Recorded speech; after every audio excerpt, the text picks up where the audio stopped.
হাসিনা জানে এই আলেমদের হক কথা সমাজের মানুষের কানে যদি পৌঁছে যায় আমার গদি আর থাকবে না, যেহেতু আমি বেঈমান। আল্লাহর কাছে দোয়া করি ওই মজলুম আলেমদের জন্য আল্লাহ তুমি ব্যবস্থাপনা করো, আর এই জালিম সরকারকে তুমি ধ্বংস করো, নিস্তে নাবুদ করো। যদি এটা না হয় তুমি বাংলাদেশকে পৃথিবীর মানচিত্র থেকে মুছে দাও। এই আলেমদিকে কারাগারে রাখার কারণে, এই আলেমদের উপরে অত্যাচার করার কারণে আল্লাহর গজব নাজিল হবেই আর হবেই ইনশাআল্লাহ। পৃথিবীর যতগুলো হারামখোরের কোয়ালিটি খুঁজবেন সব বাংলাদেশে আছে, নেই? আপনি জীবনে আপনার ভারতে ওই জিকির দেখতে পারবেন না বাংলাদেশে যে জিকির আছে, দেখেননি?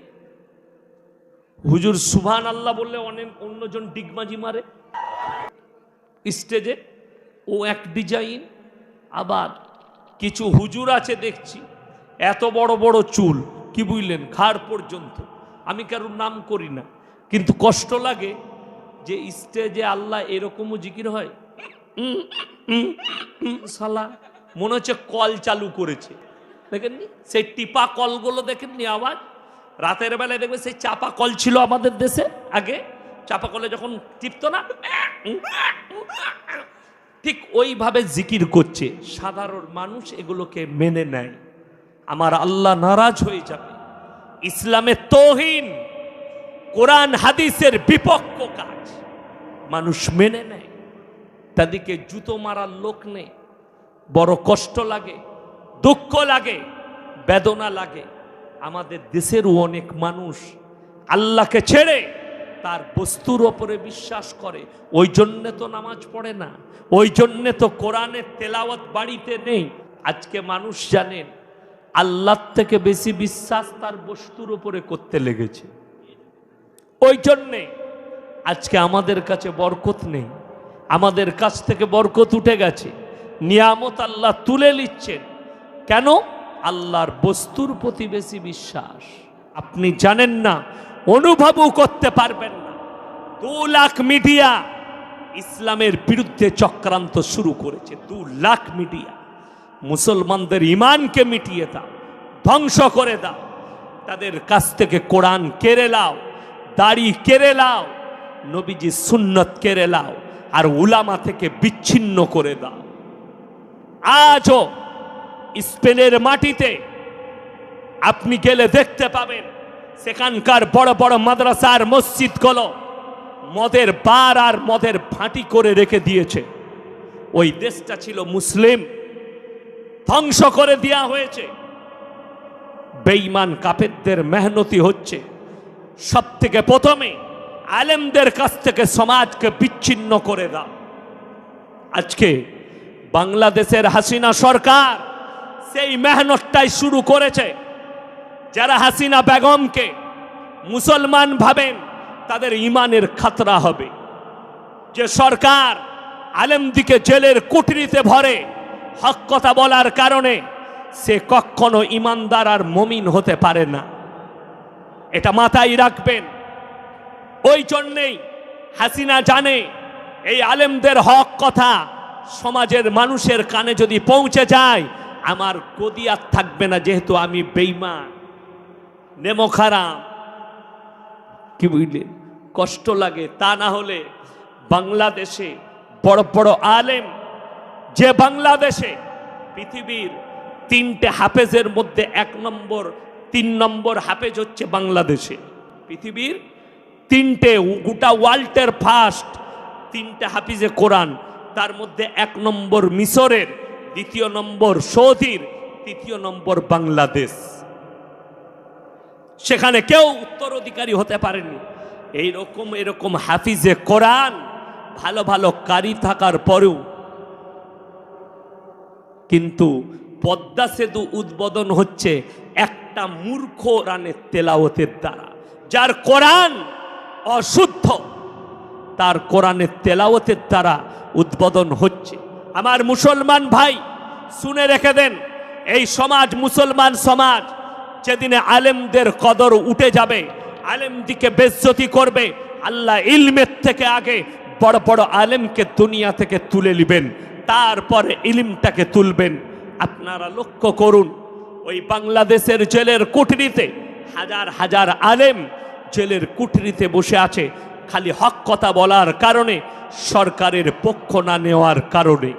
আমার ভাই, আমি আল্লাহর কাছে দোয়া করি, ওই মজলুম আলেমদের জন্য আল্লাহ তুমি ব্যবস্থাপনা করো, আর এই জালিম সরকারকে তুমি ধ্বংস করো, নিস্তে নাবুদ করো।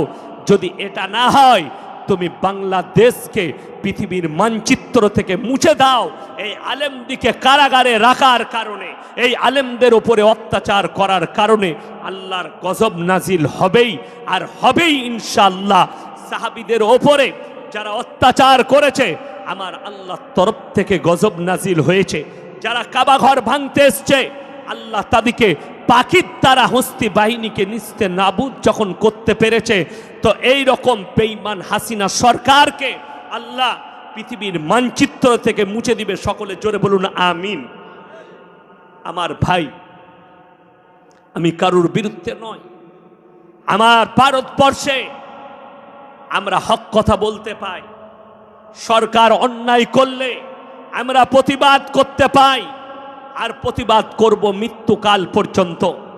জানেন, আমি বলে যাচ্ছি আজকে নয়, এটা রেকর্ডিং হচ্ছে, ইউটিউবে যাবে। যদি কারোর শখ থাকে, সরকারের পক্ষ লোক থাকেন, রেকর্ডিং করেন।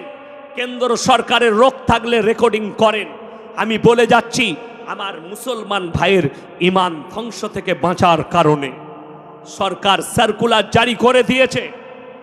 আপনার ঈমান ধ্বংসর অস্ত্র ব্যবহার হয়ে গেছে এই ভারতের মাটিতেও, আর সেটাই জড়িত আছে। এক শ্রেণীর শিক্ষিত মুসলমান, যখন তাদের কাছে যাবেন, সেই শিক্ষিত মুসলমান কটা আমাদের মতো মৌলবীকে মূর্খ বলার চেষ্টা করবেন। তো ইনশাআল্লাহ, যদি আপনার মধ্যে ঈমান থাকে, জুতো খোলে তার মুখে জুতোর তামাচা দিবেন। জোরে বলুন ইনশাআল্লাহ। কেন বলে দিই, আপনাকে বুঝাতে চাইবে, শয়তান কিন্তু বুদ্ধি বেশি খাটায়, ঠিক কি না? শয়তানের বুদ্ধি অনেক বেশি। আর ইসলামের যতগুলো বড় বড় দুশ্মন, সব কিন্তু মুসলমান ঘরে জন্ম নিয়েছে, ঠিক না ভুল? ঠিক। আপনি কলকাতায় যান, এমনও মুসলিম ডাক্তার আছে হারামখোর সালাম দেয় না, সালামের উত্তরও দেয় না। ঠিক বলছি না ভুল বলছি? তার কারণ এদের একটাই জিনিস, এজেন্ডা, সালামটা মৌলবীদের তৈরি করা। তোবা তোবা, সালাম তো আল্লাহর কালাম। জোরে বলুন সুবহানাল্লাহ। সালাম দেওয়া সুন্নত, উত্তর দেওয়া ওয়াজিব। সকলে জোরে বলুন সুবহানাল্লাহ। কেউ কোনো মুমিন যদি সালাম দেয় আর একটা মুমিন যদি উত্তর না দেয়, সে গুনাহগার। কি বললাম? সে গুনাহগার। ওই জন্য আমি আপনাদেরকে দুবার সালাম দিলাম, যাতে প্রত্যেকটা ভাই উত্তর দেয়, তারা নেকি পাবে উত্তর দিলে। সালাম দেনেওয়ালাও নেকি পেল, উত্তর দেনেওয়ালাও নেকি পেল। কিন্তু কেউ যদি সালাম দেয়, সুন্নত পালন করে নেকি পেল। কেউ যদি উত্তর না দেয় মুসলমান হয়ে, সে কিন্তু গুনাহগার হল। আমার ভাই, এজেন্ডাটা শুনেলেন। সরকার 3 দিন আগে একটা সার্কুলার জারি করেছে। নবান্ন থেকে হয়েছে, কেন্দ্র থেকে হয়েছে, প্রত্যেকটা রাজ্যে হয়েছে। কি? এরপর থেকে যাদের বাচ্চা হয় না, যাদের 15 বৎসর 16 বৎসর 20 বৎসর বাচ্চা হয়নি, যারা বাঁজা মেয়ে, সেই মেয়ে শুধু নয়, একটা সাধারণ মেয়ে, তার যদি বাচ্চাও হয়, আর সে যদি ইচ্ছা করে আমার বাচ্চা নিলে পেটের চামড়ার উপরে স্কিন পড়বে, আমি বড় লোক, আমার পেটে বাচ্চা নেব না, পেট ভাড়া পাওয়া যাবে। এবং সেই সার্কুলার দিয়েছে কোন মেয়েরা পেট ভাড়া দিতে পারবে। জোরে বলুন নাউজুবিল্লাহ। এরপরে শুনেলেন, 1400 বৎসর আগে আপনার চোখ দিয়ে পানি আসবে। আমি যখনই শুনেছি, আমার বুকটা ফেটে গেছে। নবীজির হাদিস মিলে গেল। 1400 বৎসর আগে আল্লাহর হাবিব সাল্লাল্লাহু আলাইহি সাল্লাম ভবিষ্যৎবাণী করেছিলেন, এমন একটা কিয়ামতের পূর্বে যুগ আসবে, যে যুগে বাঁদির পেটে মালিক পয়দা হবে। সরকার রায় দিয়ে দিল যে এরপর থেকে বাঁদির পেটে মালিক পয়দা করা জায়েজ আছে। তার মানে বুঝতে পারেননি, আপনার ঘরের কাজের মেয়ে, তার পয়সার প্রয়োজন, তাকে বললেন তোকে 5 লাখ টাকা দেবো, আমার স্ত্রী তো বাঁজা, তোর পেট থেকে সন্তান লোব তো 5 লাখ টাকা পাবি, তার আর তার স্ত্রীর বীর্য নিয়ে তার পেটে ভরে দিলে শরীয়ত বলছে, ইসলাম বলছে, কোরআন আর হাদিস নবীজির আখলাক বলছে ওই বাচ্চাটা হারাম বাচ্চা, ওই বাচ্চাটা অবৈধ বাচ্চা, ওই বাচ্চা মুসলমানের জন্য নাজায়েজ এবং হারাম। আমরা সবাই বাঁচবো, জোরে বলুন ইনশাল্লাহ। ওই জন্যে তো অনেকজন বুঝে না, ইসলামে মুসলমানদের 4টা বিয়ে কি আছে বলেন না, জায়েজ আছে।